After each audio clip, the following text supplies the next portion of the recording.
Podcast Network Asia. Yung scenic route, no, from Ifugao, Banawe, going to Mountain Province in Sagada.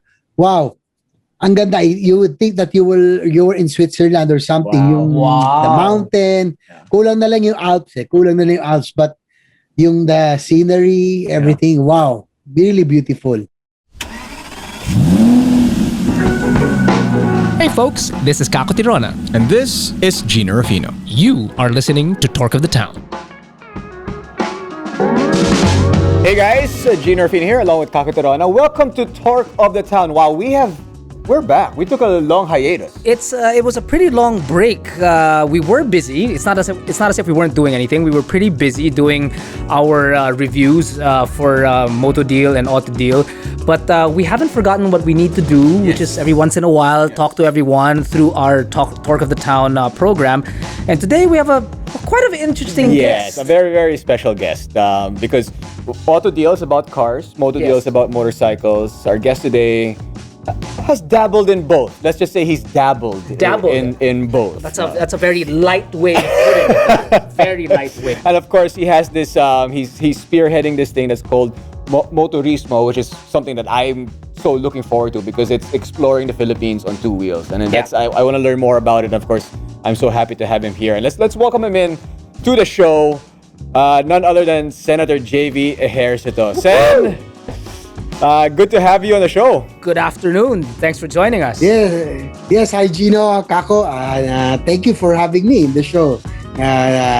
I'm excited to discuss with you and to have a chat with you about two things that I really enjoy most. That's motorcycles and cars. You're on the right program. Yeah, sir. I mean, we've had some guests on the show, and every single episode, well, 3 of the episodes that we've had, you have come up in the conversation.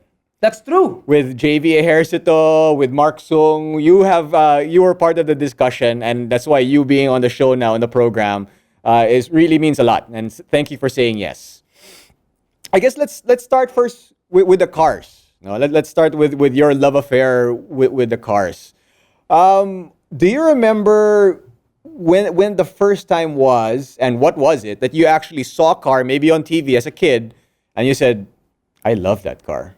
That's something that I really, really enjoy. Well, I think just like most boys, no, we all get fascinated. Probably one of our very first toys will be cars. No? We put strings and pull them around. No? That's the matchboxes. I had matchboxes before. Probably watching TV, I think the Kuwaki races. Kuwaki races. Oh no, I gave up already my age and generation. Yeah.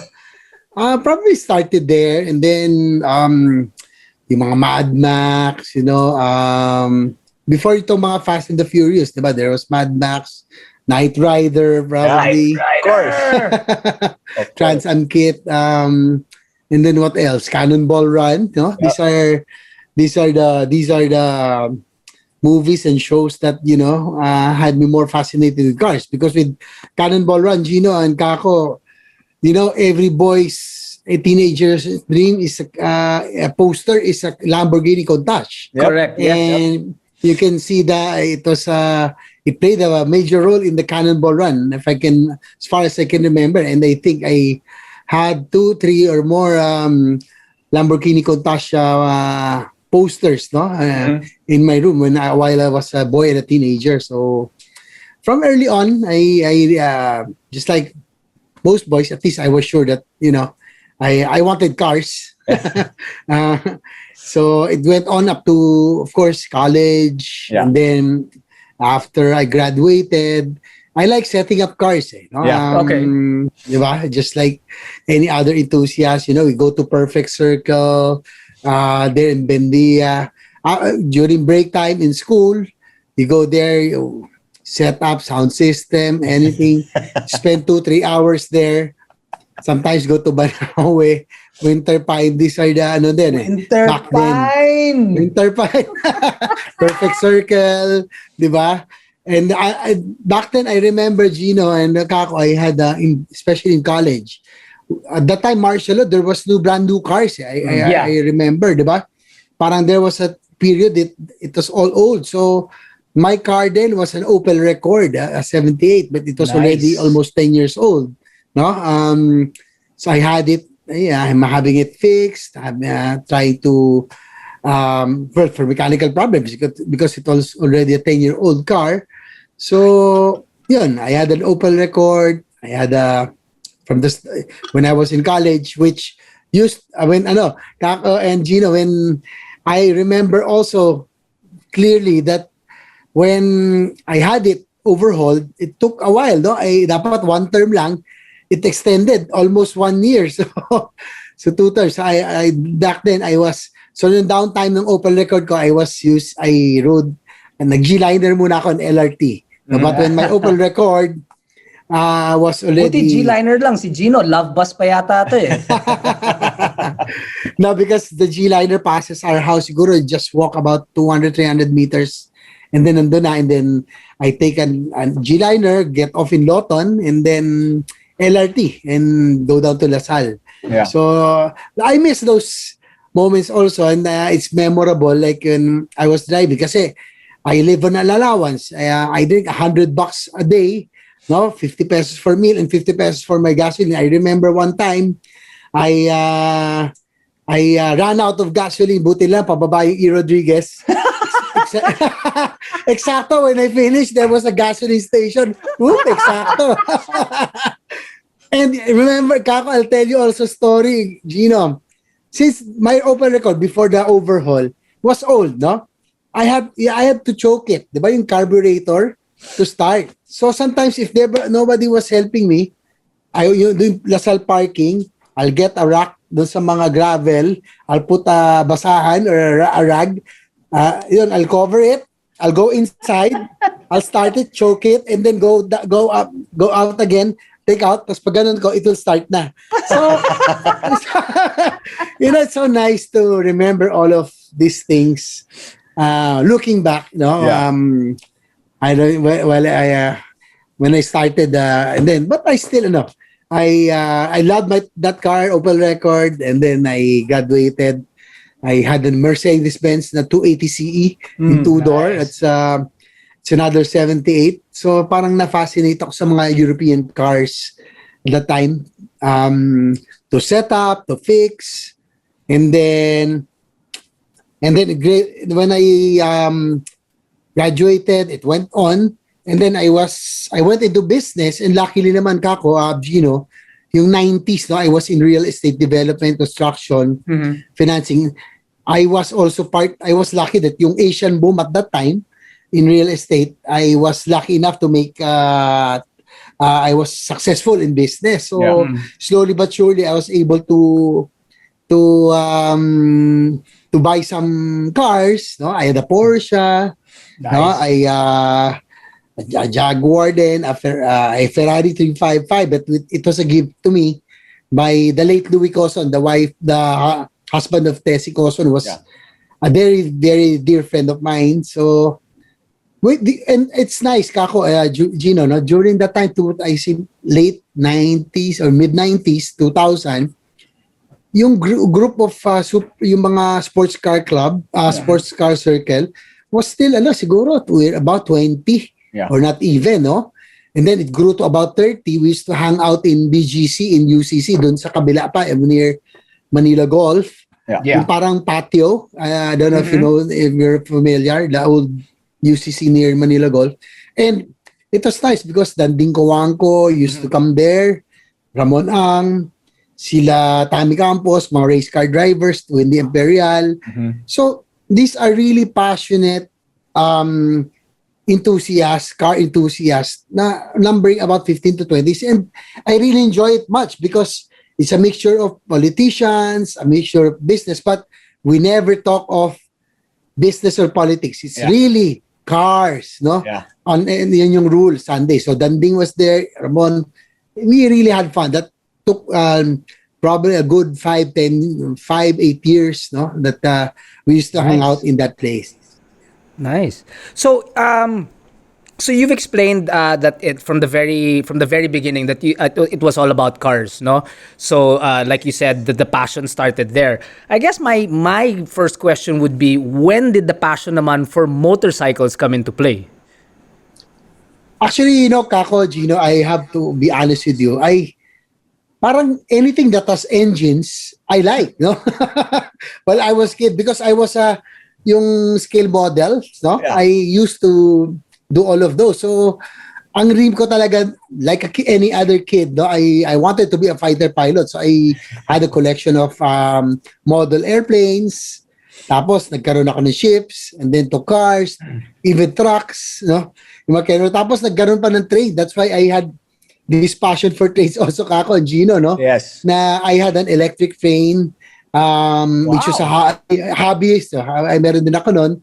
So, it went on nakakatuwa because when I became a senator or in Congress and Senate, I was really pushing, paging passionate ako sa railway system, no? And while nobody was talking about it, I was already talking about it while I was in Congress and then in the Senate, in the early part.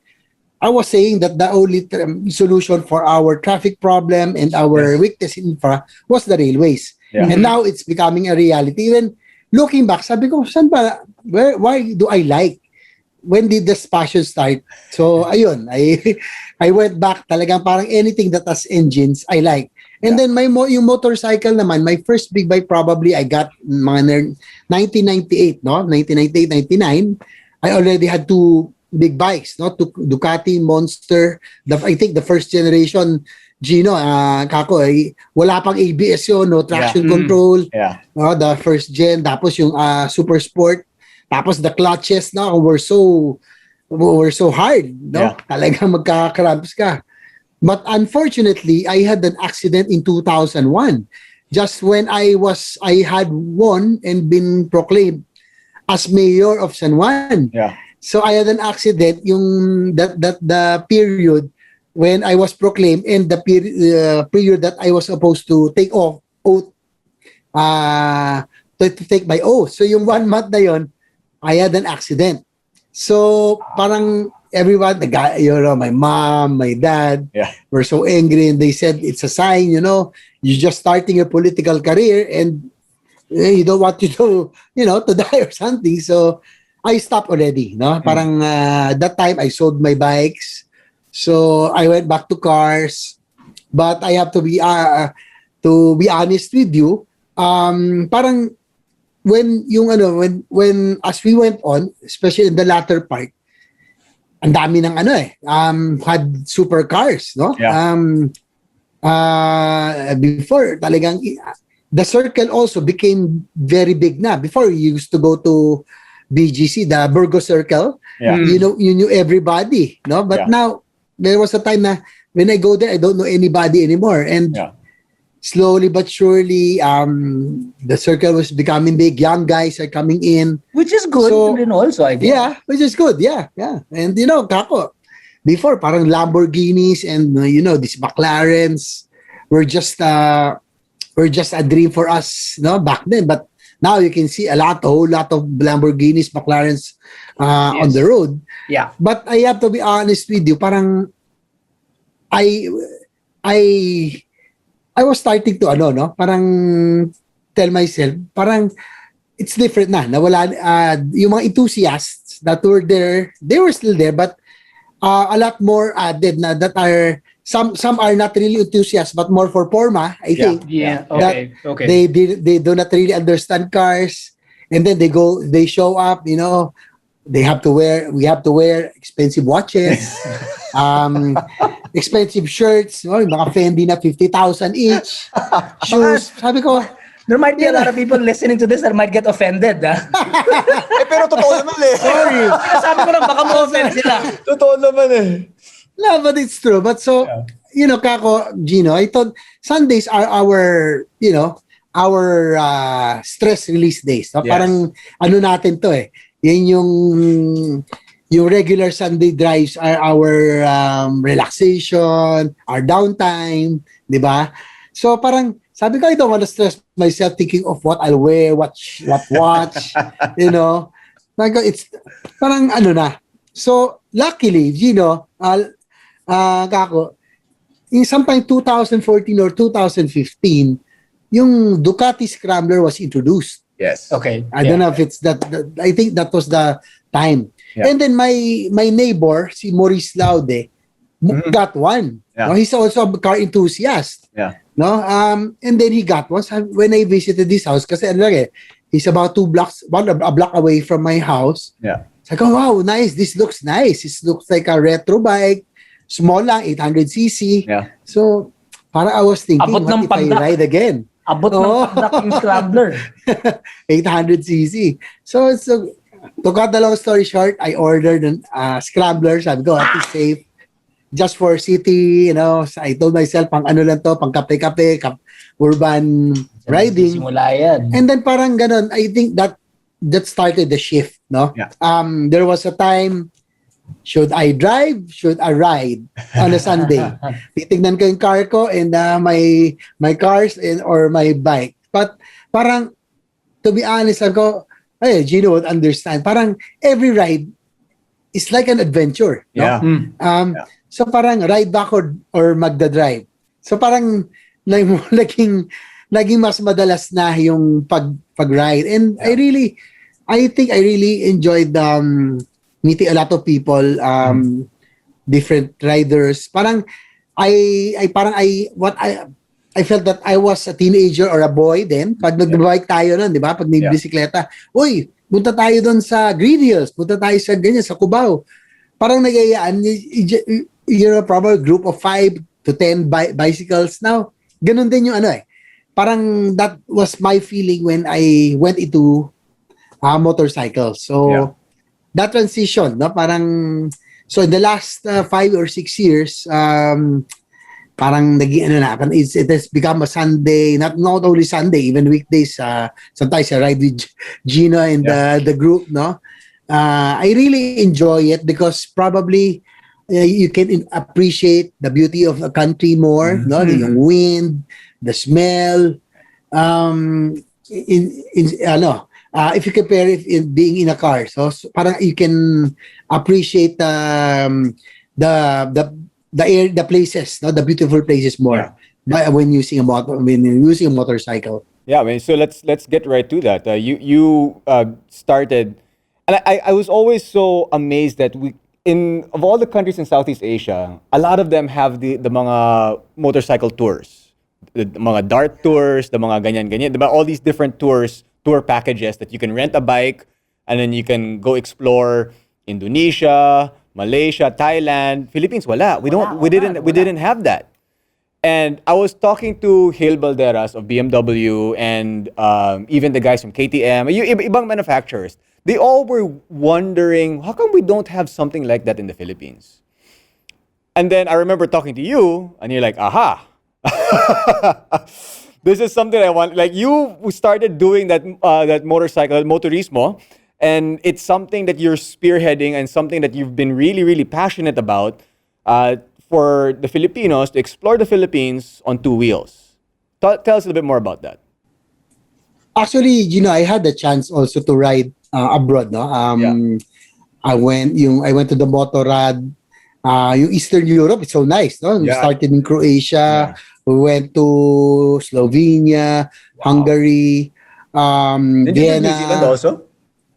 Yes, the last one before the pandemic, we did New Zealand. So we went all the way up to Garmisch, no? Prague, and then Garmisch. So wow, it's like a cruise, but this time we used a motorcycle, no? Yeah. We every day we went to another, because Europe is so small.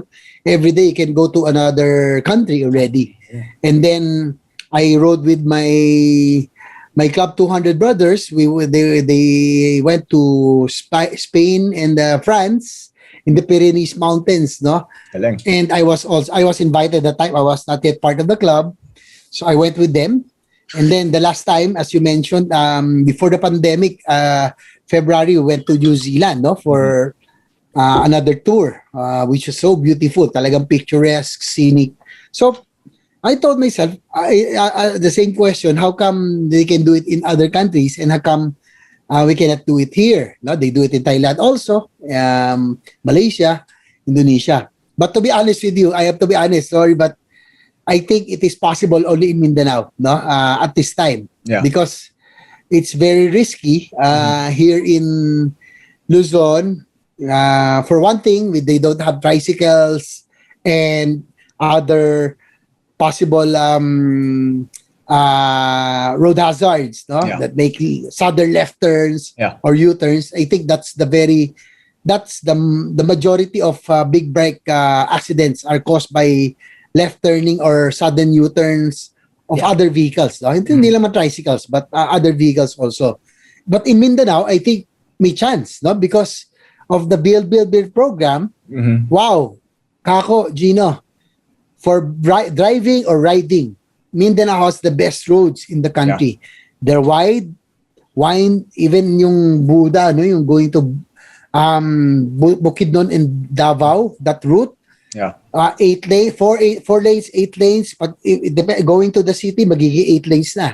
Wow. But usually it's 4 lanes, winding. Parang just think of it, Gino. It's like Mariklake na 2 lane. Ito 4 lanes. Wow. So you can go sweeping turns, no, kahit na 180, 100 ang speed mo, you can turn. So, and very beautiful, no, kahit mag-drive, it's so beautiful talagang. And Mindanao, you know, what I really captivated me with dun yata ako na in love eh. Sabi ko na I wanted to push for mototurismo. When I had the chance to join the Mindanao Freedom Ride, no, which will go around Mindanao every year yon with John D. Lacson, I was able to go to Davao, Bukidnon, Cagayan de Oro, and then Surigao and Davao again. No, it's a loop, Oriental, and they are so not only beaches. We are known for our beaches, pero yung mga underground river, enchanted river, wow, waterfalls. One of the most beautiful waterfalls I have seen in Mindanao. No, so the food is good, it's cheap. No, so I think if we can, I think Mindanao has a very good chance if we can market it for international travel. But for now, yung mototurismo, Gino, Kako, parang when I talked to Secretary Berna Romul about it, she was very receptive. That was 2019. Pero not that hot, no? But when pandemic struck the whole world caught the whole world by surprise, 2020, no? And we were slowly starting to open. She called me and she said, I think your mototurismo program is appropriate and perfect now. That, you know, in the next 2 to 3 years, we cannot our tourism industry will be really down because no international tourists will arrive. Our only chance is domestic tourism. So our concept of mototurismo is that riders, because Gino knows that as riders, we go the extra mile, no?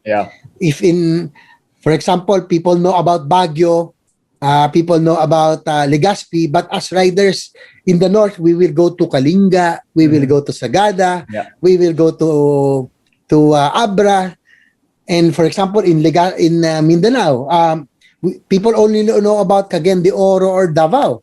But if you're there, riders will go to Bukidnon, Davao Oriental, Surigao del Sur. So the idea of Sec Berna is to share hidden treasures, no? Yung mga unknown but beautiful places, no? So that's our concept as riders. If we go there, share our experiences, yung mga finds, mga new finds, whether it's good view, good food, anything that's nice, no? So if for example, if somebody sees, may maganda dito sa Calaguas or sa Indaet, no, or in Davao, so he'll bring his whole family. Just imagine, Kako, Gino, we may not know it, no? We're enjoying the ride and everything, but yung multiplier effect to the economy, gasoline, your gas up. We will go to the convenience store. Correct. Yes. We will go to the market. Yes. We'll eat in the restaurants, in the hotel. So just imagine if you go to vegan, no, all of this, no, it will move the economy forward. No? It will stimulate economic growth in the midst of the pandemic. So that's the whole idea of the mototurismo. We enjoy what we're doing, but we are able to help our countrymen, especially in the tourism industry, and stimulate economic growth. Sen, the going to these different cities, how difficult is it with the pandemic? Do you need like health certificates for each one? Do you need a travel pass for each one? How does it normally? About right now. Right now. Yeah, okay. right now. Well, actually, it's better to have a PCR test before you leave, because PCR test is accepted anywhere. And ako rin, I would like, for example, Baguio, I would like that, they become strict and do their diligence. So it's better that that everyone there is safe. Yeah. So the good news is that through the Mototurismo program, through DOT and the Tourism Promotions Board, for example, you're a group of riders, Gino. For example, you're our group of 8. For example, you want to go to Vigan or Ilocos Norte. Just submit. Just when you indicate when your ride is, just submit the group, just submit the names, and to Tourism Promotions Board, and approve yung PCR test, which is about 3,500 because it's the most accurate, but it's quite pricey. Will be subsidized by the DOT. So imagine that's 30. For example, your 10 riders, that's 35,000. That's 2 meals already, probably, and or gasoline. So yun lang. Parang we are really encouraging people to go around so that people will already move. Kaya lang, again, we have to be reminded that, but this pandemic is not over. We have to practice strictly yung mga safety and health protocol. Okay. Even if you're vaccinated, you still need the health certificate. Yes. Oh yes, definitely. Even if you're vaccinated, also, I think you still have to follow the protocols to be sure, because I think yung vaccine kasi, parang make sure that you don't get the severe problem, no, yung severe pneumonia, no, but you can still be a carrier or you can still be affected. So just you just have to follow strictly the protocols. We are talking with Senator JV Ejercito. We're talking about his love for cars, and now we've actually moved on to Mototurismo. And when we come back from the break, I've got some questions for Senator, like how much is it going to cost really for the average Joe to go on these trips? Because I really, really want to know. We'll be right back.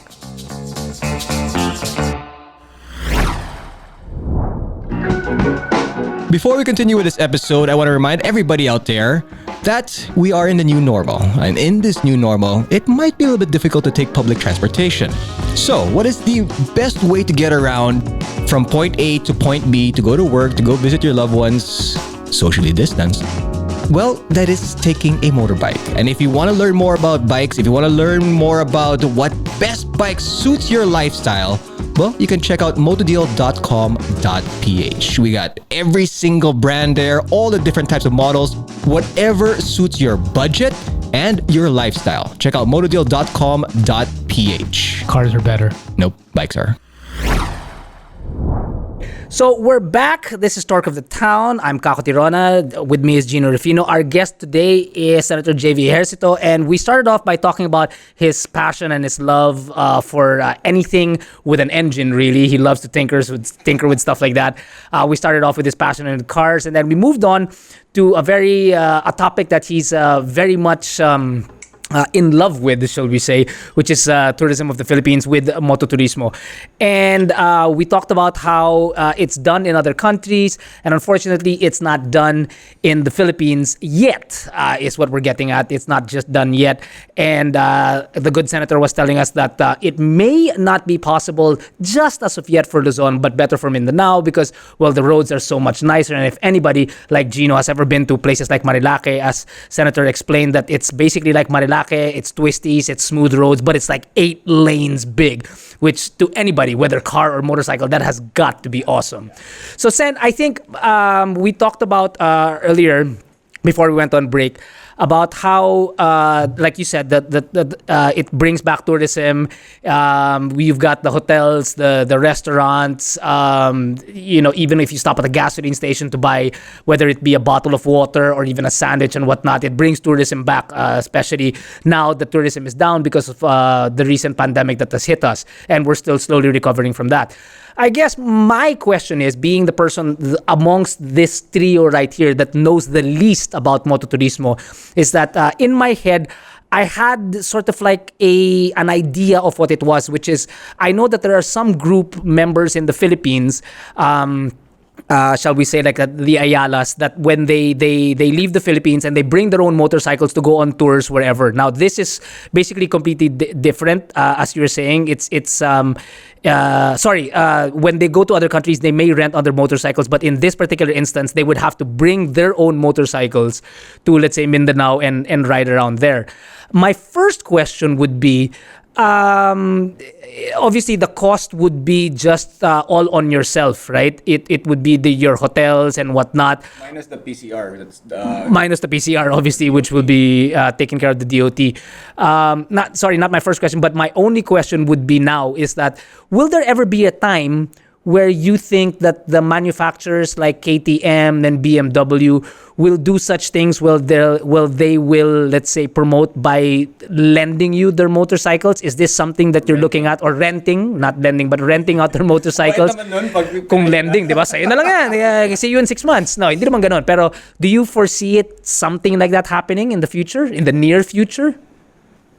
Well, actually, once we are already able to really not perfect, but once the Mototurismo program has taken off, we are hopefully we can already bring in that yung international tourism rides, so probably. And I had the chance to talk to the Suzuki guys when I attended the Wheeltech anniversary, some Japanese guys from Suzuki. I had a chat with them, told them about the Motorrad tours in Europe and New Zealand, yung Ducati Week, parang Ducati World Week celebrations in Italy, wherein they lend Ducatis or lease out Ducatis and rent out BMWs. They were they were quite they were thinking about that. So I thought that it's possible to do that first in Mindanao. Actually, I discussed this Kako and Gino with John D. Lacson, who owns the Northern Mindanao Normin Ring bikes. So he distributes Ducati, KTM, Kawasaki, what else, Royal Enfield. So almost all brands except BMW. He also organizes the Mindanao Freedom Ride. He also has experience of traveling abroad. I told him that, why don't we, once situation improves, so hopefully we can start with they can start with 5 to 10 motorcycles for rent for those who would want to go on motorcycle tours around Mindanao. That will, I think, Gino, Gakot it depends you, 5 days, even 8 days, you can go around Mindanao. So, but it will be very, very expensive to send your motorcycle from Luzon to Mindanao. So it's very impractical. No, plus the airfare. So hopefully, when things are organized, I will continue to talk to John D. Lacson and some manufacturers probably. Hopefully BMW or Ducati, whoever, can have some bikes for rent. For this purpose, then it will be easier. I think if Gino wants to go there, he doesn't have to bring his motorcycle, just rent a motorcycle there, and then he can already enjoy the nice sceneries and nice roads of Mindanao. Yeah. I have some concerns about that kasi I'm sure, Sen, there are maybe some people that are listening to the program are already thinking, nako, kung kanino-nino na lang nila ipapahiram yung mga motor na yan, it might be a little bit dangerous. Are there certain, let's say, qualifications before someone is allowed to be able to rent these motorcycles or join the Mototurismo tours themselves? Are there safeguards that you guys will put into play to make sure that these people actually know how to drive the motorcycle and follow the rules of the road? I think just like in what they do in Europe, of course, they will screen, make sure that they're qualified. Those are driver's license that they are qualified to operate a motorcycle. And likewise, usually naman especially with big bikes, most are a lot of the those who belong to the different groups. There are groups that are known, no, that are known to be disciplined and like that. So I think that there can be mechanics that can be done to safeguard, no, to make sure that the motorcycles will be used properly. And anyway, after every tour, just like in Europe, before you put a deposit, no, and you can only get the deposit once they are able to inspect and make sure that there's no damage, no other things that need to be done to the motorcycle. Correct. So I can't think. Would you have a personal ballpark figure as to how much one person might spend? Because it's a very, very exciting prospect to be able to go and travel and lease a motorcycle out for X number of days, and it's very, very exciting. I mean, I myself, I love I love cars, but motorcycles obviously in this particular tense is a heck of a lot better than just riding your motorcycle inside Metro Manila. So I know it's very difficult for you to come up with a figure, but do you have perhaps a ballpark figure that you think would be fair to those people that will travel and want to do the, let's say, for example, the Mindanao Loop? Right now, I don't really have yet, no, because we haven't really started. I think those who are in the motorcycle industry or the ones who will operate, they will have to estimate, no, the direct operating costs, the wear and tear. You have to factor all of these while you are when you would rent out the bikes, no? But I think yung airfare, usually the accommodation, food, and then just probably na lang natin is the rental. Yeah. No? I think, which is not, I think it's that expensive because in Europe, Gino, Kako, I remember it's not it's about 2,000 euros, no? But it included yung sa Spain namin unguided. But includes the gasoline, the accommodation already, lahat na. And the food. Yeah. Pero pag guided, medyo mahal. I think double. Almost 5,000 euros. That includes the hotel already of all the cities you will have a stopover, the gasoline, and the food. And including the motorcycle rental. So I think for the Philippines, if we are to do the Mindanao or Philippine tour, I think what will be na lang is the motorcycle rental, and that depends on the manufacturers na lang because they can estimate yung wear and tear and the direct operating cost. Yeah, correct. Yeah, I mean the good thing lang because Mindanao and Visayas, the food is very, very cheap. Yeah. No? And it's so good, but it's very, very cheap. It's very cheap. Speaking of which, Sen, you started a YouTube page, and then when you go on that page, it's you on a motorcycle, and then you're exploring for good food, for good scenes. Because Sen's called the good one, by the way. I won't elaborate na lang on what the good one means. It's up for debate. Explain. What do you want the good one to mean? But you putting up that YouTube page, syempre you want to promote the Philippines, you want to promote all these establishments that you discover. What are the ones that have stood out for you? Na parang, wow, this place has the best lomi, or this place has the best. Like what are some of those places that you've gone to that you would say, okay, you cannot miss this place if you go to, I don't know, wherever. Yung kay Gino, hinahanap niya yung pinakamagandang beer garden. Well, siguro in Mindanao, when I did the Mindanao Freedom Ride, the waterfalls, yung Aliwagwag Falls, I think that was in Katiil in Davao Oriental.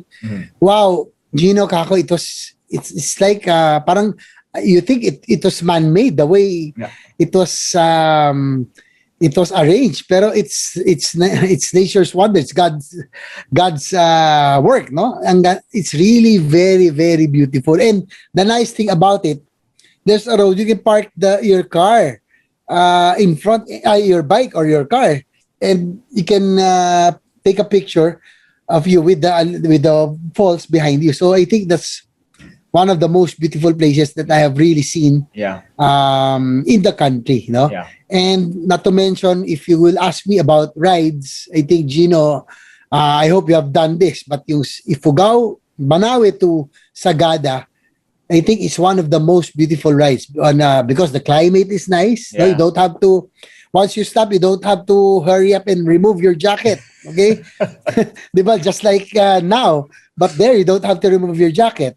And then Ifugao has the Banawe Rice Terraces, which is considered the eighth wonder of the world. It's so beautiful, no? Yeah. So, but the road, Kako, I think, use the car also, but it's quite far. Yung scenic route, no, from Ifugao, Banawe, going to Mountain Province in Sagada. Wow. Ang ganda. You would think that you were in Switzerland or something. The mountain. Kulang na lang yung Alps. But yung the scenery, everything, wow. Really beautiful. But yung food, there's a lot of good food everywhere, no? Especially kasi tayo, when we go to a place, for example, a province, for example, La Union, which I will be featuring later on. We just know of La Union, of San Juan, La Union, yung surfing area. But if you go in other places, wow, Gino, Kako, there's a watchtower there, the bricks.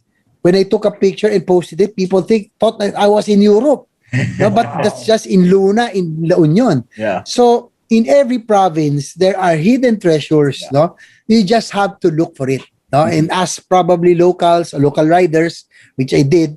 Sabi ko, ano ba yung magagandang lugar dito? So they guided me. In Infanta Quezon alone also, nice waterfalls and lobsters. Good food, everything. Because it's in the Pacific side. So there are lobsters, crabs, everything. So, you will really enjoy. Parang what's nice about this, Kako, Gino, during this pandemic, parang especially us, right? We became more. We have appreciated nature more. Yes. We appreciated the beauty of our country more. Hindi lang naman not only riders, no? Parang there's camping now. There's 4x4 adventure rides. There's bicycles, no? Laging sold out. So people have become more outdoorsy. Parang everyone's going outdoors now, which is really good, no? Yeah. So there are a lot more beautiful places to explore and that are just around, no, that are not known. So this is what we want to share with our with the people, no. Hopefully they can also go and check out these places. Yeah. You should check out the YouTube page. It's quite fun. Sense YouTube page. I think I will. I definitely will. I want to backtrack a bit, Sen. I know we already touched base on the bikes, but then I've known Senator JV for a while. I usually see him in the mga basketball events, no, the mga, especially mga gilas, yung mga ganyan. But I really got to know Sen more because I raced with him on the racetrack. in the Vias. Parang may tension yung pagkatawa niyo. In the Vias Cup. And I'll be honest with you. I'm gonna tell you a quick story, Sen. I don't know if I've ever told you this. But I remember when you joined the Vias Cup and I saw you on the track, I was thinking to my head, I wonder how good JV is. I wonder if he's really any good. The second race, I was on the track with him. I had a hard time keeping up. He got some skill. I was like, magaling pala. But what made you decide to join the Vios Cup? Well, actually, being a car enthusiast, it was a bucket list, no? For me also. That I never thought would still materialize, no? But I'm so happy that Vios Cup came. That it was really an honest to goodness. It's like a professional race, no? Yeah. Diba? Everything, how it's done, the system, everything. Yeah. So I was offered by Costco, Oben, owner of a Toyota North EDSA, Marilao, Manila. He has about 4 or 5 dealerships. Yeah. And he asked me where we play golf together. He's a former golf champion, June golf champion. I play golf. And in one of those dinners and drinks that we are having, he was telling me, but sama ka kaya sa akin, no? Sa Vios Cup, sa team ko. Sabi Sabi ko, nagsimula na eh. Hindi, bakit di? Why not? Diba? So I joined, I think I joined halfway to the first season. So I tried, and I had a crash course. In fact, I have to tell you this, no? I called up my friend si Roland Hermoso.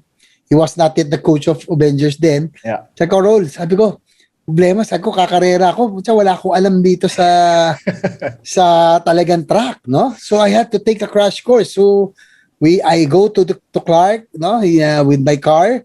I think I go there. We went there 2-3 times a week. Talagang personal coach lang. Yeah, so I think a month to prepare before my first race. And I think what was nice, we use of technology. We both put a Bluetooth on our helmets. So parang yung instructions were on spot, di ba? Unlike before, yung others will go to the paddock, then when they will go, ito talagang on the spot. So I think that was very fast. I learned very fast from Coach Roland. So the rest is history. I joined my first race in BGC, yung West McKinley. I think you're there. Yeah. So it was a baptism of fire kasi nagbabanggaan sila.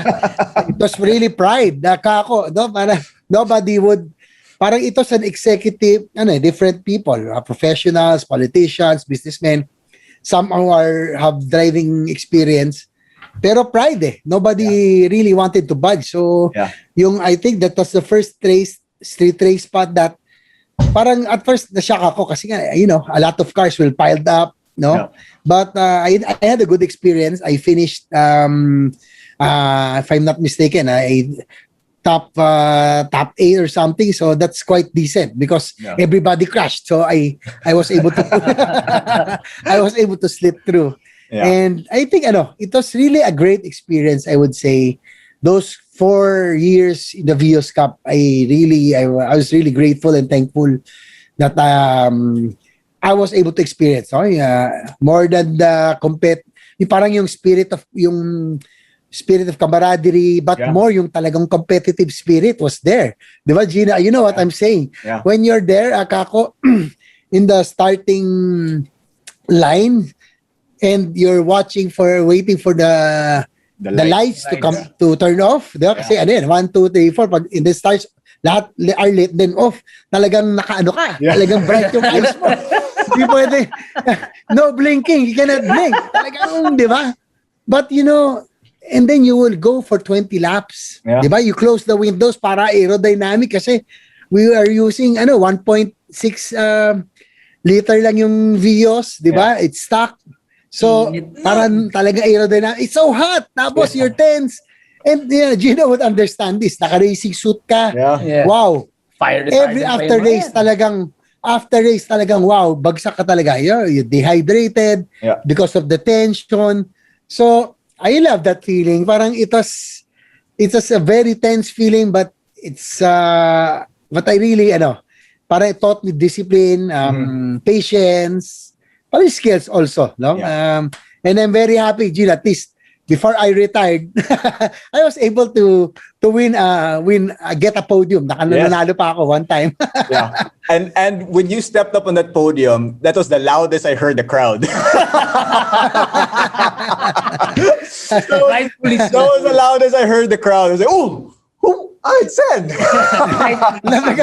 because they never expected, Gina, that I'll be make it that far. So it was great, no? Yeah. It was really, really fun. Samway G, you guys, La Femme. You missed that yung camaraderie rin. For the past 4 years, we were rating together. We were competing. Pero after the race, we're all good naman. Yeah, but I think that's one of the things that I miss the most about the Vios Cup. Of course, the competition is great. The thrill of racing is great. But hanging out with everybody after the race, or that's the one that's the kakamiss. Much like everything else, really. I mean, it's really the pandemic that has closed a lot of borders for real or not for real. Sen, I have a... Siguro for safety lang, yung races dapat should be on the track, no? Not only for cars, also for bikes. Yeah. Yung gigil natin, everything. We bring it to the racetrack. Sa racetrack tayo. But on the road, especially Marilake, I'm just hoping and appealing to my fellow riders, let's not make it a racetrack. I agree. And I don't know about you, Sen, but ako, even when I'm driving a car, after I started racing, nawala yung galit ko sa car eh. Parang I stopped being aggressive with the car. It's totally gone. I'm just super chill when I'm driving around now eh. Part of that is because I let it out sa track eh. True. Yeah. It ends up becoming like what is it that JP Tuason's dad taught him? Mabuti pa yung mga bala kaysa sa mga aksidente. Diba? Ito naman talaga yun. I have we're coming to the end of our program, but before we do, I do have, we'll call it a token question for you, Sen. Because if I'd like to ask you, from your experiences, from when you first fell in love with machines till basically your mom and dad told you, enough with the motorcycles, and then you were basically old enough to say, magmomotor na naman ako, your love for cars and motorcycles. If there was one car and if there was one motorcycle, be it wait. Be it for real or hypothetical, if you owned this particular car and motorcycle, what would they be, and what would these machines be that you would never ever let go? I'll choose only one car and one motorcycle. One car and one motorcycle lang. I have my car right now. I'm using right now the Audi RS6. It's a wagon. It's a wagon, so it can be used as a family car. Yeah. But it's a very beautiful car. I like it because it has the power, gives you the adrenaline rush mo, is satisfied, and I would say that the engine has the power of a supercar. No, same as the supercar. And I like riding it. I like driving it, no? And I enjoy it now. I sold a lot of cars and I retained this one. So that I really, yes, our Audi RS6. RS6. But as for motorcycle now, that's a very, very hard question. Mas mahirap yung motorcycle. Super. Remember, I'm only asking for one motorcycle, be it that you have or hypothetically that you wish you had. But whatever that motorcycle be, you would never ever let it go. What would it be? Because I like adventure, no? Because there are different bikes for different uses, no? Sport bikes, you have for the track, you have cruiser and cafe racer for urban. But I would go for adventure bikes, no? Because I really like going around the country. So I'll narrow it down to two, but I'll choose one. No? Okay. One of my favorite bikes is really the Ducati Multistrada because the character is like a sport bike. No, talagang the engine, the torque, it can go very very fast even in the track. No, you can use it. No, and it's comfortable. No, and it's quite high for an adventure bike. I think it's one of my favorite bike. I would say that it's one of the best ever. Yeah. But then again, if for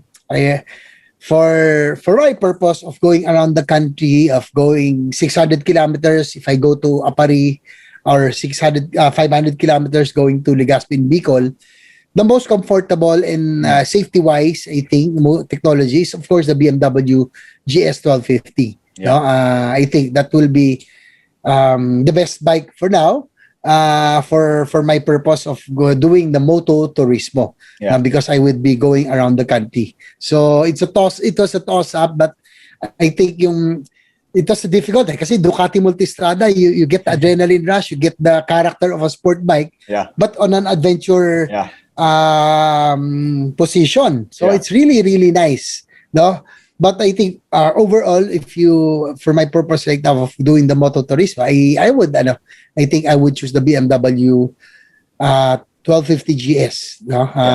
To go around the country because it's convenient, and I think you will not really. It's comfortable, no? I went to Apari, which is the northernmost tip of the Philippines, 600 kilometers. Mm-hmm. I never thought that I could do it in one day, but I was able to do it using a GS. Yeah.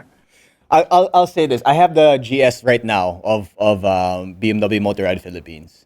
I didn't think I was going to enjoy it this much. As in, talagang, it's super, super, super good. Like, it's Is Ramon Ang in the room? Are we trying to? Is this a commercial? No, but it is.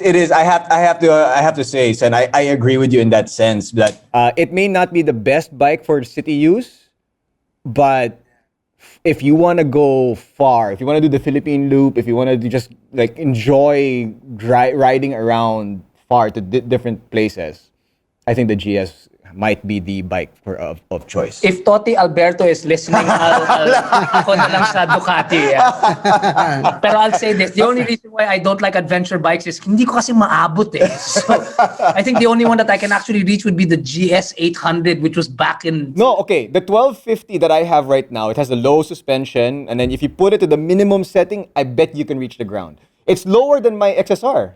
It's lower than my XSR. I might actually be able to reach that. It is. It's low. My low, saka naka-rally seat pa siya, so it's lower. So you should be able to read it. And the Ducati, the Multistrada also, they you can remove something. There's a low suspension also. Yeah. May low seat sila. And it's not high. I think I agree with Gino. I think yung mga XSR is even higher. Or taller. Right. Yeah. Yeah, but you know what amazes me about the Multistrada? That I don't know, Sen, if you tried it here. The one na parang it has that safety feature that if you're getting close to another car, it slows down automatically. Or if it gets, yung radar. Grabe. Motorcycles have this? Grabe technology. Wow. Wow. Anyway, Sen, I think it's time to let you go. Thank you for your time, and thank you for saying yes. If there's people who want to know more about the Mototurismo and maybe your YouTube channel, where can they see it and where can they learn more?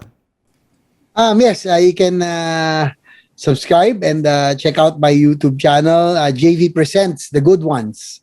So anything good, no? Good view, good food, anything good in the country. No? So kumbaga good vibes talaga ito. Yeah. Okay. So hope we can visit, and now I can share with you yung mga good food or good destinations. At least if you go to a province, you can take note of these places already. Yeah. All right. Sen, thank you for the time. Thank you so much. And one thing you said about a while ago, like your love for trains, it makes sense now why you worked on that during your time. Your love for bikes, and you're doing something about it. So I'm looking forward. I don't know if you're even open to it anymore, but I'm looking forward to see you back where you belong. Well, we'll see. We'll see. May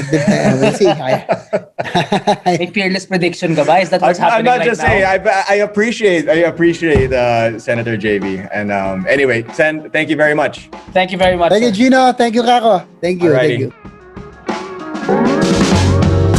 This has been Torque of the Town, a podcast produced by MotoDeal and MotoDeal. To learn more about our products and services, head on over to autodeal.com.ph and motodeal.com.ph, as well as our social media pages, and of course, our YouTube channels. Torque of the Town is powered by Podcast Network Asia and Podmetrics. See you Wednesdays at 10 a.m. The views and opinions expressed by the podcast creators, hosts, and guests do not necessarily reflect the official policy and position of Podcast Network Asia. Any content provided by the people on the podcast are of their own opinion and are not intended to malign any religion, ethnic group, club, organization, company, individual, or anyone or anything.